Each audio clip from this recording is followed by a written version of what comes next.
యుద్ధం కారణంగా అంతర్జాతీయంగా పెరిగిపోయిన క్రూడ్ ఆయిల్ ధరల కారణంగా ఏర్పడ్డ ఒత్తిడిని తగ్గించేందుకు భారీగా ఎక్సైజ్ సుంకాన్ని తగ్గించింది కేంద్ర ప్రభుత్వం. దీంతో వినియోగదారులకు తక్షణ ప్రయోజనం లేకుండా ప్రజలపై భారం వేసే ముప్పు తప్పింది.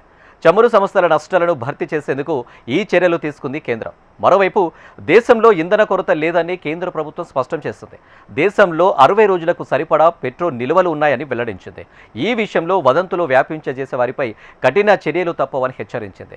లాక్డౌన్ పుకార్లను కూడా ఖండించింది కేంద్రం. పశ్చిమాసియాలో యుద్ధం కారణంగా అంతర్జాతీయ మార్కెట్లో క్రూడాయిల్ ధరల అస్థిరత భారత్ మీద కూడా తీవ్ర ప్రభావాన్ని చూపుతుంది.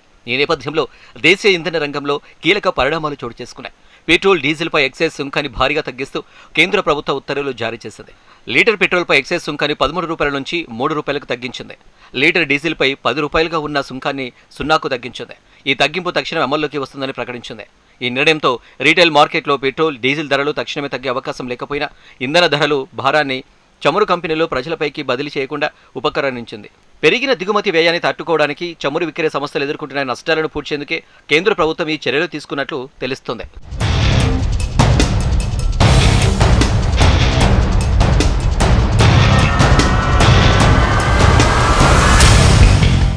ఫిబ్రవరి 28న ఇరాన్పై అమెరికా, ఇజ్రాయెల్ దాడులు ప్రారంభమైనప్పటి నుంచి క్రూడాయిల్ ధరలు దాదాపు 50% పెరిగాయి. బ్యారెల్కు $70 నుంచి $122లకు పెరిగినప్పటికీ ఆ భారాన్ని కేంద్రం ప్రజలపై వేయడం లేదని కేంద్రం తెలిపింది.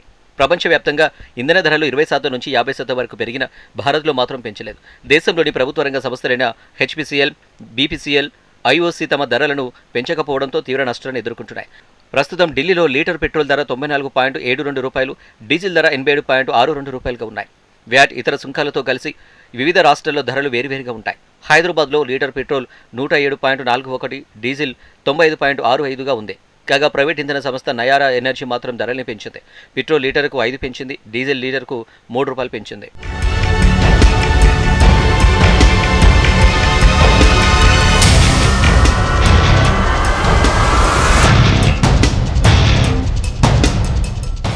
మరోవైపు దేశంలో ఇలాంటి ఇంధన కొరత లేదని కేంద్ర ప్రభుత్వం స్పష్టం చేస్తుంది.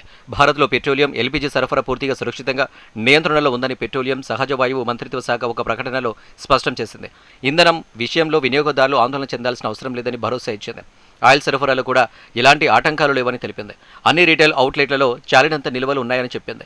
ప్రపంచవ్యాప్తంగా భౌగోళిక రాజకీయ ఉద్రిక్తతలు ఉన్నప్పటికీ భారత ఇంధన భద్రతలో పటిష్టంగా ఉంది. దేశంలో 2 నెలల పాటు స్థిరంగా సరఫరా చేయడానికి సరిపడా ఇంధన నిల్వలు ఉన్నాయని ఇంధన మంత్రిత్వ శాఖ వెల్లడించింది. రాబోయే 60 రోజులకు సరిపడా ముడి చమురును కంపెనీలు ఇప్పటికే సేకరించాయి. రిజర్వ్ నిల్వలతో కలిపి 74 రోజులకు సరిపోతుంది. రీటైల్ అవుట్లెట్ల ద్వారా దేశవ్యాప్తంగా 1 లక్షకు పైగా పెట్రోల్ బంకులు నిరంతరాయంగా సేవలు అందిస్తున్నాయి.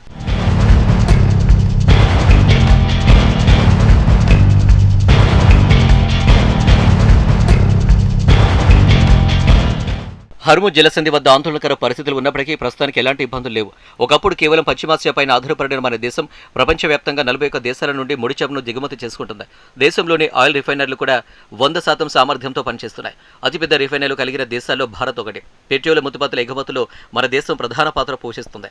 అలాగే దేశంలో ఎక్కడ ఎల్పీజీ కొరత లేదు. సరఫరాను కూడా బలోపేతం చేశాం. దేశీయ ఉత్పత్తి కూడా గణనీయంగా పెరిగింది.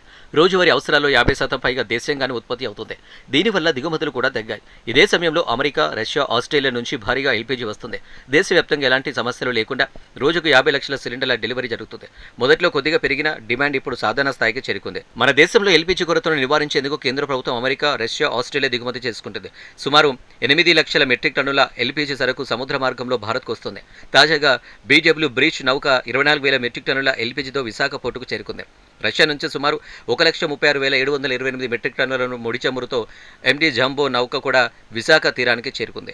ఈ భారీ కంటైనర్ రాకతో స్థానిక రిఫైనర్లకు ముడి సరుకు లభ్యత పెరగడమే కాకుండా రాబోయే రోజుల ఇంధన సరఫరాలో స్థిరత్వం ఏర్పడింది. ఎంటీ జంబో ద్వారా వచ్చిన 1,50,000 టన్నుల ముడి చమురును పైప్లైన్ ద్వారా రిఫైనరీలకు తరలించే అన్లోడింగ్ ప్రక్రియ ప్రారంభం కానుంది. ఎంటీ పెట్రాయిడ్ నౌక కూడా భారీ స్థాయిలో ముడి చమురును తీసుకొచ్చింది. గ్యాస్ నిల్వలను మరింత పెంచే దిశగా ఈ నెల 30వ తేదీన మరో 2 ఎల్పీజీ నౌకలు విశాఖ తీరానికి చేరుకోనున్నాయి.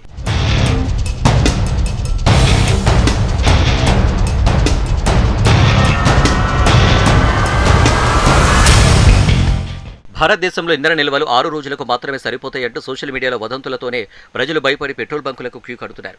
ఈ ప్రచారాన్ని ఇంధన మంత్రిత్వ శాఖ తీవ్రంగా ఖండించింది. ఇరు దేశాల క్యూ లైన్లు పాత లాక్డౌన్ దృశ్యాలను వాడుతూ భయాందోళనలు సృష్టించేందుకు కొంతమంది కావాలనే ఇలా చేస్తున్నారని ఆరోపించింది. ఇలాంటి వారిపై కఠిన చర్యలు తీసుకుంటామని హెచ్చరించింది. అలాంటి వదంతులు నమ్మొద్దని, అధికారిక సమాచారంపై మాత్రమే ప్రజలు ఆధారపడాలని సూచించింది. నిత్యావసర వస్తువుల లభ్యతపై తప్పుడు సమాచారాన్ని వ్యాప్తి చేయడం చట్టరీత్యా నేరమని, వారిపై కఠిన చర్యలు తీసుకోవడానికి వెనకాడబోమని స్పష్టం చేసింది. మరోవైపు భారత్లో లాక్డౌన్ విధించబోతున్నారనే వదంతులను కేంద్ర పెట్రోలియం మంత్రి హర్దీప్ సింగ్ పూరి కొట్టిపారేశారు. ప్రజలు భయాందోళనలు పెంచేందుకు కొంతమంది బాధ్యత రాహిత్యంతో వదంతులను వ్యాప్తి చేస్తున్నారని మండిపడ్డారు.